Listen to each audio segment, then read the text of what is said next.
this game, I want to show you how you want to approach the mid game when you're playing a blink stun hero, like a hero that can catch the enemy and kill them very easily. In general, the two concepts are you want to make sure that you're in position to kill heroes where you think they're going to be, and you want to make sure that they don't see you either like being there or getting to that area. That means that you're going to stay a lot in fog of war, and that means you're not really going to be pushing at lanes and like playing in their vision and playing aggressive. It more means that you're playing aggressive by staying in the shadows and like by being mysterious in a way. The more information the enemy has on you, the easier it is for them to like read your movements and read where you're gonna be. So either they're not gonna be in the area that you wanna kill them in, or maybe they will be like 4 or 5 heroes ready. If you watch the way we're playing, technically it's still very early into the game, but I think like because we have our item timings, we have entered the mid game, even though the enemy team, maybe they want to stay in the early game as much as they can. They don't really have that many items. This guy has like, is about to build a hood. This guy just finished his drums, you know, no mech, no battle fury. They're still playing like the early game timing. We have our timing before them because we have faster heroes. So we start making smoke moves. We start playing aggressive. Unfortunately, he pops this one and he gets away. But even though like it's not working out, we end up getting this puck kill. We take a lot of control. You can see the way I move my hero. I'm not really going to be like showing on waves. I'm farming jungle nearby. I'm staying out of vision. I'm making sure they can't see me. Unfortunately now I walk over a ward, but if you look at the fog, then like the point is that I move like this and I move all the way up the top where they are playing. So my goal is always going to be that my Sven wants to farm. He has a Midas. I know like my Sven outfarms this AM, even though this AM has a battle fury. If we can make the map smaller, at least AM is the only one farming on their team, and my Sven will have a lot of space, and he's still going to pull ahead on items. Maybe AM will have items, but if the rest of the team has 0 items and we have a lot of items, we're still going to like win the game. So I see as soon as they start putting heroes top, it's very common that you take the enemy safe lane tower and you start playing in this area. I know like, okay, they have heroes here, they're probably not going to gank my Sven or my Lone Druid, so I don't feel the need to be on this side of the map to take this tower. I think this tower is kind of a freebie. My Phoenix is already here to like secure it and maybe scout a little bit. I know I want to be setting up for where the enemy is playing. So because I'm here in position together with my support, my Lone Druid can TP in and we can decide to take this fight. If my Lone Druid if my Lone Druid was bottom all the time and they didn't TP in, obviously me and Rubik would not be enough to win this fight because they would be 3 versus 2. They're like kind of ready for this, and this Viper is really tanky. But because we ask for TPs, we go on him, and because like the area we're in, we also have TPs. The Phoenix decides to connect, and I die in this fight, and that's like a little bit unfortunate. But I already have my hood and my blink. It's not like that important for me to stay alive. What's important is that my 2 cores are farming and that they get a lot of items. We end up killing the Snapfire. I think we don't end up killing this Earth Spirit, but if you look at like how I guess how the map looks like is that we've taking control over this area. My Sven is farming.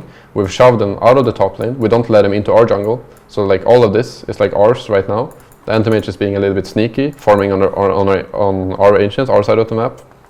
Realistically, if he stays here for another 30 seconds, we have a ward on him, we can easily smoke gank him. It's not something that he can like do forever. He's only doing this because we're just fighting top lane. In a way, this teamfight also buys him time, but because it's like on our side of the map and we're shoving them away, that means that we can now make a move when we respawn. You watch, as soon as I respawn, we do another smoke move. I haven't shown myself ever since I died. They have no idea where I've been. For all they know, I could be top, I could be bottom. The reason this puck is playing so aggressive is that he knows if I kill him, like on this side of the map, it's so close to our towers, so far away from their team, that like our playmakers are gonna waste a lot of time. So he knows like even if I die here, it's not the biggest deal. I know like this is not the guy I want to be going for. I want to be aiming to shut down the anti-mage. I want to kill like the Viper and the Snapfire, the heroes that actually have like teamfight impact. So you can see by the way we're moving, we smoke straight into their jungle. We're only 3 people, but you also sometimes assume that the enemy is not always going to be 5, they're not always going to sit ready. Sometimes if you have the information that, already if you have the lack of information, if the puck hasn't been showing, if like this lane would have been pushed to over here, maybe I can be like, oh, maybe they are 5, maybe they're about to make a move. But because we have seen them and because the lanes are pushed in, you can kind of gather that they're not going to be like 5 people ready for you to do this. They're still going to be farming and defensively. Now Secret is like a very smart and safe team. They don't really take a lot of risks. And because of that, like because of our experience with them, I know that a lot of the time they're going to defend like their triangle. They're going to defend like a small space on the map. So you can see the way they're set up right now is they're basically playing 5. I think this map setup is very common to have in public games or in ranked games. I think especially in lower MMRs, people tend to end up here. I played games with my friends, hell, we're even winning, maybe we're up like 4,000 or 5,000 gold. I look at the map, like I'm like, why are we all 5 on our triangle, guys? I'm like, come on, let's do something. Like this is, what are we doing? Of course, when you're behind, it's different. So for them, it's like a good way to play. But if you're winning, like if we were to be doing this right now, I'd be really mad at my team. I'd like be like, why are we sitting in our triangle? We want to play faster. I want to kill people, right?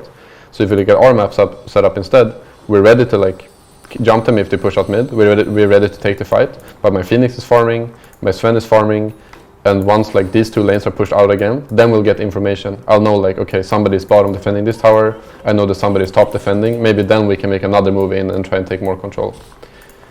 You can see as well from my position that I've had the same items now for like 5 minutes. I'm not sad, but I'm not like super happy with that. Of course, like I wish that we would be snowballing harder and making more moves. But I also have to accept that like we're playing like an even game. I know that I'm like doing the right thing. I know my position is not to be farming, it's just to be fighting the enemy. And I still feel like the game is like going pretty well. So I don't feel the need to like, oh, I need to like farm a lot more. I need to be like, oh, I'm not getting any items.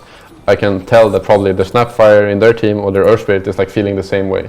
So even though you feel pressured by not getting enough kills, or maybe you're not like managing to find the ganks or the smoke moves that you're looking for, maybe it's enough. What you're doing is just to make sure that you're outfarming them, and you're like, the mid game is still going according to plan, even if not as well as you wanted it to.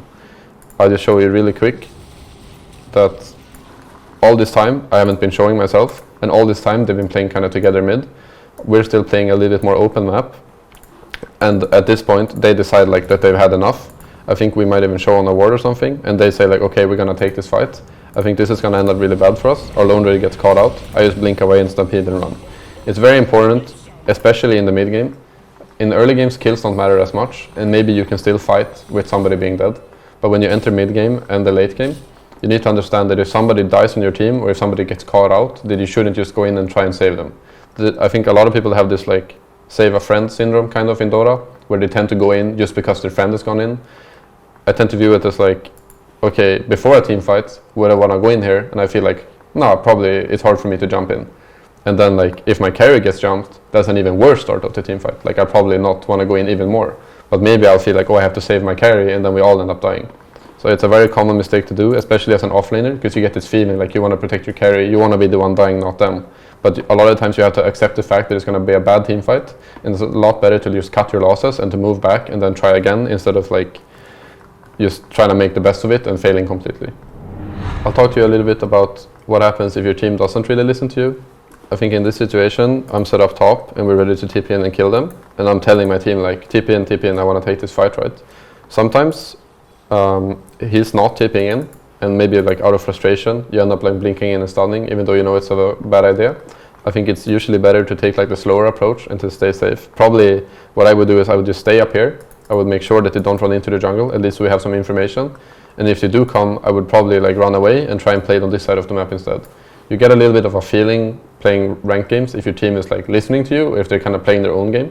And if they're just playing their own game and not really paying attention, or they're just like, maybe some players play without sound, or they play with music on, you have to like accept the fact that communication is not like an all-time high, and you have to adapt to them instead. And what usually that means is to like, he's not tipping in, well, I'm not gonna go. Maybe I'll play down here instead, and I'll protect my Sven, and I'll like let him farm. Maybe I'll just follow the lone raider around. I do this sometimes in my ranked games. If somebody just wants to farm all the time, I can just follow them around, so that whenever they push a tower or they're ready to fight, I'm like also ready to fight. Like if I can't get them to come to me, or like if I can't fight them, I just join them instead. It can be a bad way if you piss them off and you like start stealing their farm and start like hitting the creeps next to them. But it can be a good way if you're not showing and you're just like running together with them, and you try and say like, let's go push, or let's do this. Maybe they're not listening to you screaming TP, TP, TP, but maybe you like pinging a tower that they're next to, they're gonna be like, yeah, what the hell, let's go push this tower, right? It's like less of a decision for them and more of just like, okay, let's just do it, right?